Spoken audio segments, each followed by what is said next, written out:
আল্লাহর সত্তা যত বড়, রোজাদারের প্রতিদানও তত বড়। রোজার লাভ, রোজা না রাখলে ক্ষতি। হাদিসে এসেছে, তিরমিজি শরীফের হাদিস, যে ব্যক্তি কোনো কারণ ছাড়া রমাদান মাসের একদিনের রোজা কাজা করল, লাম ইয়াকজিহি সৌমুদ্দাহরি কুল্লিহি ওয়ালাউ সামাহু, যদি ওই ব্যক্তিটা সে যদি রমজান মাসের বাহিরে সারা জীবনও রোজা রাখে, সম্ভব না, যদি রাখে, হাদিসটা তিরমিজি শরীফে এসেছে, তাও সেটা ওই রমজান মাসের একদিনের রোজার সমতুল্য নয়। আসসালামু আলাইকুম ওয়া রাহমাতুল্লাহি ওয়া বারাকাতুহু।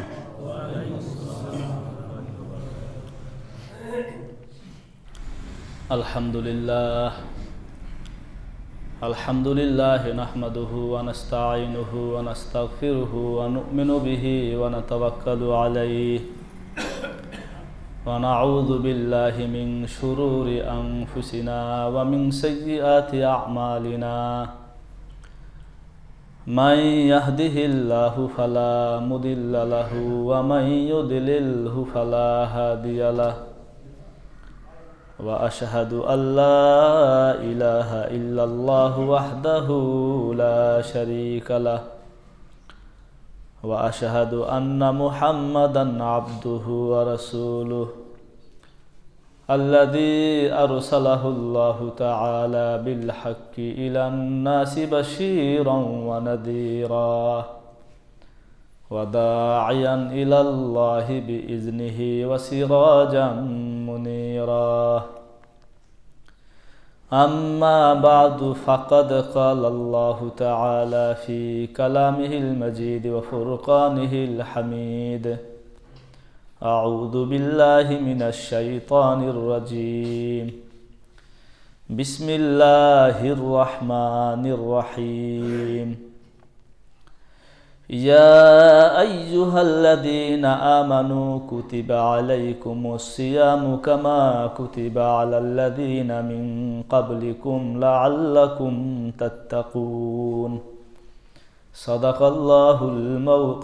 الله العلي العظيم وصدق رسوله النبي الكريم ونحن على ذلك من الشاهدين والشاكرين. سبحانك لا علم لنا إلا ما علمتنا إنك أنت العليم الحكيم. সকলেই বলি রব্বি জিদনি ইলমা রব্বি জিদনি ইলমা রব্বি জিদনি ইলমা রব্বি ইশরাহ লি সাদরি ওয়া ইয়াসসির লি আমরি ওয়াহলুল উকদাতাম মিন লিসানি ইয়াফকাহু কওলি। সমস্ত প্রশংসা মহিয়ান গরিয়ান সেই মহান রব্বুল আলামিনের জন্য, যিনি আমাদেরকে মাগরিবের সালাত আদায় শেষে পৃথিবীর সবচেয়ে দামি জায়গা, পবিত্র জায়গা মসজিদে পবিত্র কিতাব কোরআনে কারিমের তাফসিরের দরসে অল্প সময়ের জন্য বসার তৌফিক দান করলেন। এজন্য আমরা সকলেই অন্তরের অন্তঃস্থল থেকে শুকর আদায় করে বলি আলহামদুলিল্লাহ, এবং লাখো কোটি দরুদ ও সালাম বর্ষিত হোক সাইয়্যিদুল মুরসালিন খাতামুন নবিয়্যিন রাহমাতুল লিল আলামিনের পবিত্র রূহের ওপর, যার উম্মত হওয়ার পরম সৌভাগ্য আল্লাহ আমাদেরকে দান করেছেন। আমরা তার শানে সংক্ষেপে দরুদ পাঠ করি, সকলে বলি সাল্লাল্লাহু আলাইহি ওয়াসাল্লাম। মুহতারাম হাজিরিন, আমি আমার আজকের খুতবায় পবিত্র কোরআনে কারিম থেকে সূরাতুল বাকারাহ এর 183 নম্বর আয়াত তিলাওয়াত করেছি। আল্লাহ রাব্বুল আলামিন তৌফিক দান করলে তিলাওয়াতকৃত আয়াতের আলোকে জরুরি কিছু কথা খুব স্বল্প সময়ে আপনাদের সামনে তুলে ধরার চেষ্টা করব ইনশাআল্লাহ। আমা তৌফিকি ইল্লা বিল্লাহিল আলিয়্যিল আযীম। মুহতারাম হাজিরিন, পবিত্র রমাদান মাস খুবই কাছে, একদম আমাদের হাতের নাগালে। আগামীকাল বা পরশু আমাদের সেহরি রোজা শুরু হবে। তাই আমার মনে হলো রমজানের আগের মুহূর্তের এই জুমার দিনে এই তাফসিরে আমাদের এই রমাদান মাসটা কিভাবে কাটবে, রমাদানকে কিভাবে মূল্যায়ন করব, কিভাবে কাটাবো, এর একটা আমূলি নুসখা, মোটা দাগে কিছু করণীয় আমাদের সামনে চলে আসা দরকার, যাতে আমরা সেই আলোকে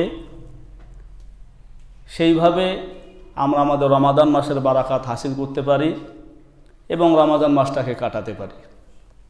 এজন্যই মূলত আমি আমার ধারাবাহিক তাফসিরের ধারাবাহিকতা বাদ দিয়ে সূরা বাকারার এই আয়াতটি তিলাওয়াত করলাম। খুব মনোযোগ দিয়ে শুনবেন, আমলের নিয়তে শুনবেন এবং বিষয়গুলো মনে রাখবেন। এই বিষয়গুলোর আলোকেই যেন আমার রমজান মাসটা কাটে। কমপক্ষে এর চেয়ে আরও বেশি কিছু যদি করেন তো সেটার কোনো সীমারেখা নাই, আলহামদুলিল্লাহ। কমাস কম আজকে যে আমলি নুসখাটা দেওয়া হবে এর থেকে যেন কম না হয়, পারা যাবে তো ইনশাআল্লাহ। একবারে মোটা দাগে অল্প কিছু করণীয়। প্রথম বিষয়ে সেটা হলো রমাদান মাস, এটা হচ্ছে ইবাদতের মৌসুম বা ইবাদতের বসন্তকাল। এই মাসটা ছিল ইবাদতের মৌসুম, যদিও আমরা বাঙালিরা এটাকে বানাইছি ব্যবসার মৌসুম, তাই না? দেখবেন একজন ব্যবসায়ী সারা বছরের ইনকাম করে এই রমজান মাসে, আমরাও কিনি তারাও বিক্রি করে। যেটা ইবাদতের মৌসুম হওয়ার কথা ছিল সেটাকে আমরা বানিয়েছি কিসের মৌসুম? ব্যবসার মৌসুম। ছেলে মেয়েদের নতুন পোশাক না হলে আমাদের ঈদেই হয় না, এটা তো আসলে ঈদের তাৎপর্য ছিল না। যেটাই হোক, রমজান মাসটা ব্যবসার না বরং ইবাদতের মৌসুম। বলেন কিসের মৌসুম? এটা আল্লাহর মাস। কাজেই 11 মাস যেভাবে কেটেছে, অন্তত রমজান মাসটা যেন কাটে আল্লাহর বিধান মতো, আল্লাহর হয়ে। আল্লাহ যেভাবে চান অন্তত এই একটা মাস যেন আমরা সেভাবে কাটাতে পারি, আল্লাহ আমাদেরকে তৌফিক দান করে।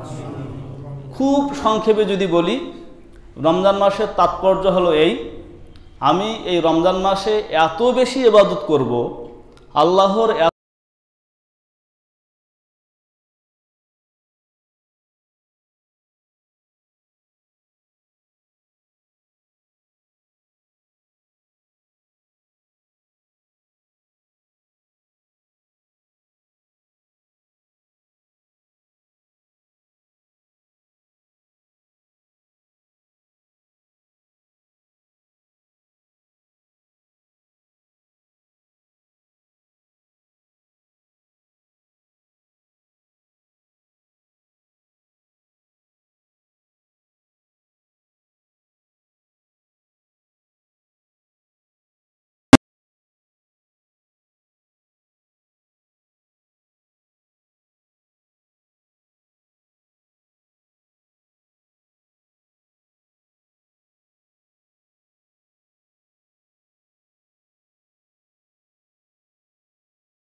ব্যবসার মৌসুমে কেউ যদি ব্যবসায় লস খায় তো ওর ব্যবসায় লাভবান হবে কখন?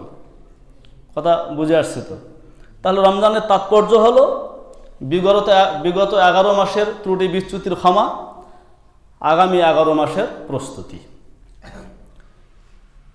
কিভাবে প্রস্তুতি নিব সেই আমলি নুসখাটা আমি আপনাদের সামনে তুলে ধরছি। প্রথম যে কথাটা সেটা হলো রমজান মাস আমাদের কাটবে সিয়াম সাধনার মধ্য দিয়ে। বলুন তো কিসের মধ্য দিয়ে? একটু করে কথা বলেন, আমি দ্রুত কথা আগায় নিতে পারবো। সিয়াম, রোজা পালন, সিয়াম পালন করা। রোজা বলতে রোজার দুইটা দিক আছে, একটা হলো রোজার প্রাণ আর একটা হলো রোজার দেহ। বলুন তো রোজার কয়টা দিক আছে? প্রাণ এবং দেহ। প্রাণ ছাড়া দেহ দাম আছে, দেহ ছাড়া প্রাণের অস্তিত্ব আছে। তাহলে পূর্ণতা পায় প্রাণ এবং দেহ দুটো সমন্বয় ঘটলে। যেমন আমাদের মধ্যে প্রাণ আছে, দেহ আছে, বাস চলছি ফিরছি খাচ্ছি। যদি দেহ না থাকে প্রাণ কোথায় অস্তিত্ব পাবে? আবার প্রাণ নাই, এই দেহ দাম আছে। তাহলে রোজার প্রাণ হলো সবহে সাদেক থেকে নিয়ে শুরু করে সূর্যাস্ত পর্যন্ত। সবহে সাদেক বলতে যখন থেকে ফজরের রক্ত শুরু হয় বা যখন সিহরি খাওয়ার সময় শেষ হয়, ওটাকে সোবহে সাদেক বলে। তো সোবহে সাদেক থেকে নিয়ে সূর্যাস্ত পর্যন্ত এই সময়টাতে রোজা ভাঙ্গে এমন কাজকর্ম থেকে বিরত থাকা রোজার নিয়তে, এটা হলো রোজার প্রাণ।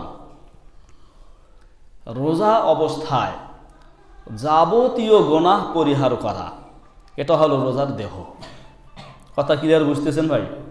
যেমন রোজা অবস্থায় মিথ্যা পরিহার করা, গীবত শেকায়েত পরিহার করা, প্রতারণা পরিহার করা, ঝগড়াঝাটি পরিহার করা, মোট কথা সব ধরনের গুনাহ পরিহার করা, এটা হলো রোজার দেহ। রোজা ভাঙ্গে এমন কাজকর্ম থেকে বেঁচে থাকা, এটা হলো রোজার প্রাণ। এইভাবে রোজা পালন করা। যদি কেউ এইভাবে রোজা পালন করে লাভ কি? সহিহ বুখারীতে এসেছে, হাদিস নং 38, একদম শুরুতে, মান সামা রমাদানা ঈমানাও ওয়া ইহতিসাবা গুফিরা লাহু মা তাকদ্দামা মিন যামবিহি। যে ব্যক্তি রমজান মাসে ঈমানের সাথে সওয়াবের আশায় রোজা পালন করে, তো আল্লাহ তাআলা তার জীবনের পেছনের সমস্ত গুনাহে সগীরা মাফ করে দেয়। আর একটি হাদিস এসেছে, বায়হাকি শরীফের হাদিস, নবীজি বলেন হাদিসে কুদসি, আল্লাহ তাআলা বলেন, আমার বান্দা যখন কোনো আমল করে, তো এই আমলের ন্যূনতম সে 10টা সওয়াব পায়। কয়টা? এবং বিশুদ্ধ নিয়ত, ইখলাস ইত্যাদির কারণে সেটা 700 গুণ পর্যন্ত বৃদ্ধি পেতে পারে। ইল্লা সৌম, তবে রোজা নামক আমলটা বাদে। ফাইন্নাহু লি ওয়া আনা আজজি বিহি, রোজা আমার জন্যে, আর আমি আমার সত্তা যত বড়, আমি আমার শান যত বড়, সেই অনুযায়ী তাকে প্রতিদান দিয়ে থাকি। আল্লাহর সত্তা কত বড়, আল্লাহর শান কত বড়, এটাকে ভাষায় সংখ্যায় প্রকাশ করা সম্ভব নয়। আল্লাহর সত্তা যত বড়, রোজাদারের প্রতিদানও তত বড়। রোজার লাভ, রোজা না রাখলে ক্ষতি। হাদিসে এসেছে, তিরমিজি শরীফের হাদিস, যে ব্যক্তি কোনো কারণ ছাড়া রমাদান মাসের একদিনের রোজা কাজা করল, লাম ইয়াকজিহি সৌমুদ্দাহরি কুল্লিহি ওয়ালাউ সামাহু, যদি ওই ব্যক্তিটা রমাদান মাসের বাহিরে সারা জীবনও রোজা রাখে, হাদিসটা তিরমিজি শরীফে এসেছে, সে যদি রমজান মাসের বাহিরে সারা জীবনও রোজা রাখে, সম্ভব না, যদি রাখে তাও সেটা ওই রমজান মাসের একদিনের রোজার সমতুল্য নয়। কত বড় ক্ষতি! এই রোজা প্রাপ্তবয়স্করা তো রাখবেই, পাশাপাশি যারা এখনো প্রাপ্তবয়স্ক হয়নি, ছোট ছোট বাচ্চারা, আমরা গার্জিয়ানরা তাদেরকেও উদ্বুদ্ধ করব রোজা রাখার জন্যে, এই জন্য যে তারা রোজা রাখায় অভ্যস্ত হোক, প্রাপ্তবয়স্ক হওয়ার সাথে সাথেই যেন তারা সহজেই রোজা নামক আমলটা পালন করতে পারে। এ মর্ম সহিহ মুসলিম শরীফে হাদিস এসেছে। সাহাবায়ে কেরামরা ছোট ছোট বাচ্চাদেরকে রোজা রাখতে উদ্বুদ্ধ করতেন। যখন তারা খিদার কারণে কান্নাকাটি করতেন, তো তাদের সামনে খেলনা ইত্যাদি দিতেন এবং তাদেরকে ইফতারি পর্যন্ত ভুলে রাখার চেষ্টা করতেন। তাহলে কত ছোট! সহিহ মুসলিমের বর্ণনা। কাজেই আমরা কোনোভাবে যেন আমাদের ছেলে মেয়েদের পরীক্ষার অজুহাতে, স্বাস্থ্য খারাপ হবে এই অজুহাতে যেন আমরা তাদেরকে রোজা রাখার ব্যাপারে বাধা না হয়ে দাঁড়াই, বরং সব সময় আমরা তাদেরকে রোজা রাখার জন্য কি করব? উদ্বুদ্ধ করব। সুস্থতা দেওয়ার মালিক আল্লাহ, আবার অসুস্থতা দেওয়ার মালিকও কে? আল্লাহ। আমি হাজার চেষ্টা করেও নিজেকে সুস্থ রাখতে পারবো না যদি আমার আল্লাহ আমাকে সুস্থ না রাখেন। আবার আল্লাহ যদি আমাকে অসুস্থতা না দিতে চান, কোনোভাবে আমি অসুস্থ হতে পারি না, এই বিশ্বাসটা আমাদের ভিতরে থাকতে হবে। তাহলে প্রথম যে কাজটা সেটা হলো, রমজান মাসটা কাটবে কিসের মধ্য দিয়ে? রোজা পালনের মধ্য দিয়ে। এই কথাটা সবাই বলেন, প্রথম কাজ কি? রোজা পালন। কোনো অভিজ্ঞ ডাক্তারে বলেছে রোজা রাখলে মারাত্মক ক্ষতি হবে, প্রাণনাশের আশঙ্কা আছে, রোগ বৃদ্ধির আশঙ্কা আছে, কেবল সেই শুরুতে রোজা ছাড়ার সুযোগ আছে, তাও এই শর্তে যে পরবর্তীতে ওই কয়েকদিনের সে রোজার কাজা করবে। মুসাফির তার বাড়ির থেকে ৭৮ কিলোমিটার দূরে কোথাও 15 দিনের কম সময় অবস্থান করছে, তার জন্য রোজা ছাড়ার সুযোগ আছে, এই শর্তে যে পরবর্তীতে ওই কয়েকদিনের কাজা করবে। বার্ধক্যজনিত কারণে দুর্বল হয়ে পড়েছে, তার মধ্যে রোজা রাখার কোনো সক্ষমতা নাই, সেও রোজা না রাখতে পারে, এই শর্তে যে এক একটা রোজার জন্য এক একটা ফিদিয়া প্রদান করবে। ফিদিয়া কি? আটা গম হলে 1 কেজি 650 গ্রাম বা তার মূল্য কোনো গরিব মিসকিনকে দেওয়া, খেজুর কিশমিশ ইত্যাদি হলে 3 কেজি 300 গ্রাম বা তার মূল্য কোনো মিসকিনকে দিয়ে দেওয়া। সোজা কথা সদকায়ে ফিতির যেটাকে আমরা বলি। একটা সদকায়ে ফিতির হচ্ছে একটা রোজার ফিতিয়া। এই 3 শ্রেণীর মানুষ বাদে আর কারো জন্যে রোজা ছাড়ার কোনো সুযোগ নাই। আল্লাহ তাআলা আমাদেরকে রোজার মধ্য দিয়ে রমজান মাসটা কাটাবার তৌফিক দান করেন, বলেন সবাই আমিন। তাহলে আরেকবার বলেন তো, রমজান মাসের প্রথম কাজ কি? সবাই বলেন এমন হয়, প্রথম কাজ কি? রোজা। আমি কোনোভাবে রোজা ছাড়বো না ইনশাআল্লাহ। 2 নম্বর কাজ হচ্ছে তারাবিহ। বলেন 2 নম্বর কাজ কি? তারাবিহ। সহিহ বুখারীতে এসেছে। এই হাদিসটা হলো 2008, এই হাদিসটা এসেছে 2009, মানে 2 হাদিস, একটা হাদিস 2 বার এসেছে কিছুটা বাড়তির সাথে। তাহলে 2008, 2009 এবং এসেছে আপনার 37 নম্বর হাদিস, সহিহ বুখারী 37 নম্বর হাদিস, সেখানেও এসেছে। নবীজি বলেন, মান কামা রমাদানা ঈমানান ওয়া ইহতিসাবা গুফিরা লাহু মা তাকাদ্দামা মিন যামবিহি। রমজান মাসে রাতের বেলায় যে নাকি তারাবিহের নামাজ আদায় করবে, তো তার জীবনের পেছনের সমস্ত গুনাহে সগীরা কি হবে? মাফ হবে। নবীজি বলেছেন, ইন্নাল্লাহ তাআলা ফারাদা লাকুম সিয়ামাহু ওয়া সানানতু লাকুম কিয়ামাহু। আল্লাহ তাআলা তোমাদের জন্য রমজান মাসের রোজা রাখাকে ফরজ করেছেন, আর আমি রসুল তোমাদের জন্য রমজান মাসের তারাবিহকে সুন্নত করেছি। সুতরাং আল্লাহর নির্দেশ পালন এটা যেমন জরুরি, রসুলের ভালোবাসার দাবিতে তারাবিহের নামাজ আদায় করা এটাও তেমন কি জরুরি। এই তারাবিহের ব্যাপারে আমাদের উদাসীনতা। 1 নম্বর, আমরা তারাবি পড়তে চাই না, রোজা রাখলেও তারাবি পড়তে চাই না। এটা ঠিক যে রোজার সাথে তারাবিহের সম্পর্ক নাই, রোজা স্বতন্ত্র একটা ইবাদত, তারাবি স্বতন্ত্র একটা ইবাদত। কোনো ক্রমে বা কোনো কারণে যদি আমি রোজা রাখতে না পারি, এর অর্থ এমন নয় যে আমি তারাবি পড়ব না, বা কোনো কারণে যদি তারাবিহ পড়তে না পারি এর অর্থ এমন না যে আমি রোজা রাখবো না। রোজা একটা ইবাদত, তারাবিহ আর একটা ইবাদত। রমজান মাস কোরআন নাজিলের মাস। হযরত জিবরিল রসুলকে কোরআন শোনাতেন, রসুল জিবরিলকে কোরআন শোনাতেন, যতটুকু নাজিল হয়েছে অতটুকু। এজন্য অন্তত রমজান মাসে যেন আমি একটা খতম করতে পারি, প্রতিদিন 1 পারা, যেমনি হোক আমি 1 পারা পড়ব, না হলে কিন্তু রসুল মামলা দায়ের করবে। স্পষ্ট আপনি সূরা ফুরকান 30 নম্বর আয়াতটা খুলে দেখেন। সূরা ফুরকান আয়াত নং 30, ক্বালা রাসূল ইয়া রাব্বি ইন্না কওমি ইত্তাখাযু হাযাল কুরআনা মাহজুরা। আল্লাহ বলবেন, হে রসুল বলবেন, হে রব, আমার কওম, আমার সম্প্রদায় তো কোরআন শরীফকে বিলকুল পরিত্যাগ করেছে। তো সারা বছরও শুইলেন না, পড়লেন না, রমজান মাসটাও পড়লেন না, তো আপনার ব্যাপারে তো এই অভিযোগটা আসবে। যদিও রসুল সেই সময় কাফেরদের ব্যাপারে বলেছিলেন যে তারা কোরআনের হেদায়েত থেকে দূরে, তারা কোরআনকে বিলকুল পরিত্যাগ করেছে। তাফসীর খুলে দেখেন, ঠিক একই মামলা তাদের ব্যাপারেও আসবে যারা মুসলমান হওয়া সত্ত্বেও কোরআনে হাত দেয় না, কোরআন পড়ে না। এজন্য 11 মাস কি হয়েছে, অন্তত রমজান মাসটা যেন আমি 1 পারা কোরআন পড়তে পারি, আর রমজান মাসের জন্য কোরআনটা খতম করতে পারি। প্রথম কাজ সিয়াম পালন, 2 নম্বর কাজ তারাবি, 3 নম্বরে ন্যূনতম 1 পারা কোরআন তেলাওয়াত করা। বলেন কি করা? কোরআন তেলাওয়াত করা। 4 নম্বরে কাজ হচ্ছে, যেহেতু রমজান মাসে আমরা সিহরি খাই শেষ রাত্রে, সুতরাং সিহরির আগে হোক পরে হোক কমপক্ষে 2-4 রাকাত তাহাজ্জুদ পড়ি। কি তাহাজ্জুদ? তাহাজ্জুদের মজা পড়েন, এটা পড়লে বুঝবেন, এটা বলে বোঝানো যায় না।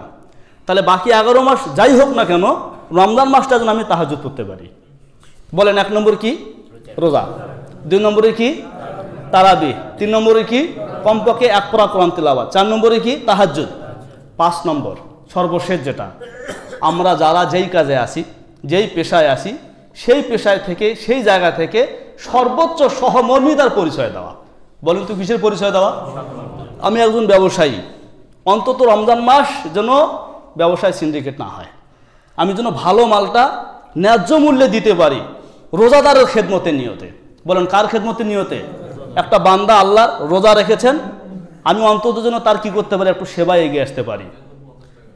ঠিক এমনিভাবে চাকরি বাকরি, মোট কথা ব্যাখ্যা করে বলার সুযোগ নাই, আমরা যারা যেই জায়গায় আসি সেই জায়গা থেকে সহমর্মিতার পরিচয় দেওয়া। আমি মালিক, আমার অধীনস্থে আছে কর্মচারীরা, ওদের কাজকে হালকা করে দিই, পারিশ্রমিককে বাড়ায় দিই, সেটা বোনাসের মাধ্যমেও হতে পারে, আল্লাহ অভাব দেবে না ইনশাআল্লাহ। তাহলে 5 নম্বর কি? প্রত্যেকে যার যার জায়গা থেকে সহমর্মিতার পরিচয় দেওয়া। বলেন 5 নম্বর কি? তাহলে একবার বলেন, শেষ করি। 1 নম্বরে কি? 2 নম্বরে কয় রাকাত? আবার বলেন কয় রাকাত? 8 রাকাতে কাতার কি হবে না? ফাঁকা হবে না। 3 নম্বরে কি? ন্যূনতম 1 পারা কোরআন তিলাওয়াত। 4 নম্বরে কি? তাহাজ্জুদ। 5 নম্বরে সহমর্মিতা। 5 নম্বরে কি? সহমর্মিতা।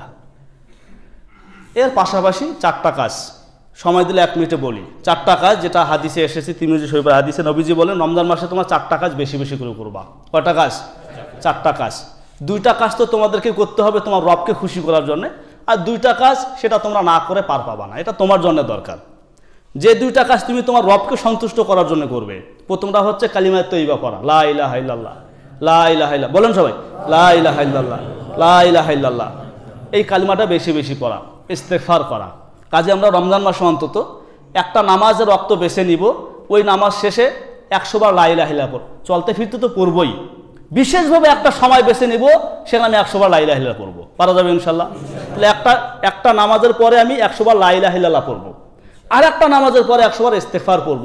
ইস্তেগফারের সর্বনিম্ন হচ্ছে আস্তাগফিরুল্লাহ, আস্তাগফিরুল্লাহ। সাইয়্যিদুল ইস্তেগফার পড়তে বললে ভালো, কমপক্ষে আস্তাগফিরুল্লাহ। তাহলে ওই 5টার সাথে 6 নম্বরে যোগ করেন প্রতিদিন 100 বার লা ইলাহা ইল্লাল্লাহ পড়া। 7 নম্বরে যোগ করেন ইস্তেগফার 100 বার পড়া। এরপরে যেই 2টা কাজ না করে উপায় নাই, প্রথমটা হচ্ছে আল্লাহর কাছে জান্নাত চাওয়া, আর একটা হচ্ছে জাহান্নাম থেকে পানা চাওয়া। এটা আমরা সবসময় করতে পারি। তাহলে রমজান মাসের আমলি নুসখাটা এটা দাঁড়ালো।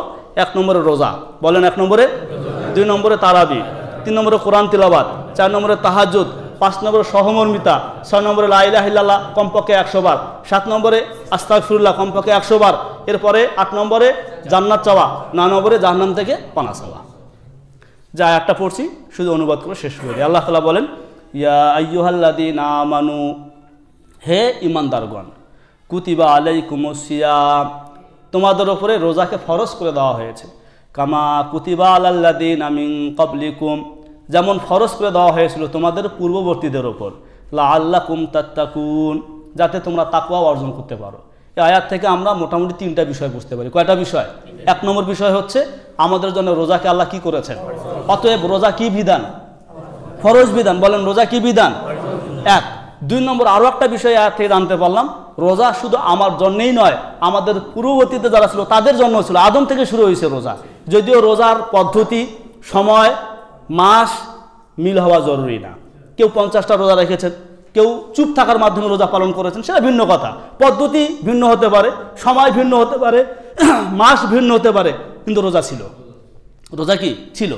2। 3 নম্বর হলো রোজার মাধ্যমে তাকওয়া হাসিল হয়। বলেন রোজার মাধ্যমে কি হাসিল হয়? কারণ একজন রোজাদারকে আপনি ঘরে ঢুকাই দিবেন, বাহির দিক দিয়ে দরজা লাগাই দিবেন, ওর সামনে যদি খাবার দেওয়ার থাকে সে খায় না, খায় গোপনে, একাকী, সুযোগ আছে তাও সে খায় না। তার মানে রোজা সরাসরি আপনাকে তাকওয়ার শিক্ষা দেয়। রোজার সাথে তাকওয়ার সরাসরি সম্পৃক্ততা। রোজাদার খাবার সামনে থাকলেও খায় না, সুযোগ থাকলেও খায় না, মানুষের সামনেও খায় না, নির্জনেও খায় না। সুতরাং এখান থেকে এই শিক্ষাটা নিতে হবে প্রত্যেকটা আমলের বেলায়, প্রত্যেকটা কি আমলের বেলায়। এই জন্য রোজার সাথে তাকওয়ার সরাসরি সম্পর্ক। তাহলে আল্লাহ তাআলা আমাদের জন্য রোজাকে ফরজ করেছেন। আমাদের আগেও রোজা ছিল, এবং রোজা এটা তাকওয়ার শিক্ষা দেয়। রোজার থেকে এই তাকওয়ার শিক্ষাটাকে আমরা রোজার বাহিরেও যে আমলগুলো আছে সেগুলোর মধ্যে এগুলোকে আমরা কি করব? বিস্তৃত ঘটাবো। আল্লাহ তাআলা আমাদের সকলকে যে আমলের নুসখা দেওয়া হলো এগুলোর উপর আমল করার তৌফিক দান করেন। দর্শক পরিচয়, আল্লাহুম্মা সাল্লি আলা মুহাম্মদ ওয়া আলা আলি মুহাম্মদ কামা সাল্লাইতা আলা ইব্রাহিম ওয়া আলা আলি ইব্রাহিম ইন্নাকা হামিদুম মাজিদ। আল্লাহুম্মা বারিক আলা মুহাম্মদ ওয়া আলা আলি মুহাম্মদ কামা বারাকতা আলা ইব্রাহিম ওয়া আলা আলি ইব্রাহিম ইন্নাকা হামিদুম মাজিদ। আলহামদুলিল্লাহি রাব্বিল আলামিন ওয়া সলাতু ওয়া সালামু আলা সাইয়্যিদিল মুরসালিন ওয়া আলা আলিহি ওয়া আসহাবিহি আজমাইন। আল্লাহুম্মা আনতাস সালাম ওয়া মিনকাস সালাম, তাবারাকতা ওয়া তাআলাইতা ইয়া দাল জালালি ওয়াল ইকরাম। ইয়া আল্লাহ, ইয়া মাওলাই কারীম, ইয়া সাত্তারুল উয়ুব, ইয়া গফফারাজ যুনুব, ইয়া দাল জালালি ওয়াল ইকরাম। ইয়া আল্লাহ, মেহেরবানি করে আমাদেরকে মাফ করে দাও। আল্লাহ, আমাদেরকে সুস্থ রেখে আল্লাহ তোমার ইবাদত বন্দেগী করার তৌফিক দান করো। আল্লাহ, ছোট বড় সব ধরনের গুনাহ থেকে পরহেজ করে চলার তৌফিক দাও। ইয়া আল্লাহ, গুনাহের প্রতি ঘৃণা তৈরি করে দাও। আল্লাহ, নেক আমলের প্রতি আগ্রহ বাড়িয়ে দাও। ইয়া আল্লাহ, রমজান মাস সামনে একেবারেই সন্নিকটে। আল্লাহ, মেহেরবানি করে আমাদেরকে রমজান পর্যন্ত পৌঁছার তৌফিক দাও। আল্লাহ, সুস্থতার সাথে আল্লাহ সিয়াম, কিয়াম, আল্লাহ আরও যা আমলি নুসখা দেওয়া হলো আমি সহ উপস্থিত সকলকে আল্লাহ যথাযথভাবে এগুলোর মাধ্যমে আল্লাহ রমজান মাসটাকে কাটাবার তৌফিক দান করেন। আল্লাহ রমজানকে আমাদের জন্য বরকতের মাস বানাও, আল্লাহ রমজানকে আমাদের জন্য ধ্বংসের মাস বানাইও না। আল্লাহ ইয়া আল্লাহ আমাদের সবাইকে কবুল করে নাও। আল্লাহ ইমানের সাথে নেক হায়াত বৃদ্ধি করে দাও। আল্লাহ যারা দুনিয়া থেকে চলে গেছেন তাদেরকে মাফ করে দাও। আল্লাহ অনেকে তাফসিরেও বসতেন এখন নাই, আল্লাহ তাদেরকেও মাফ করে দাও।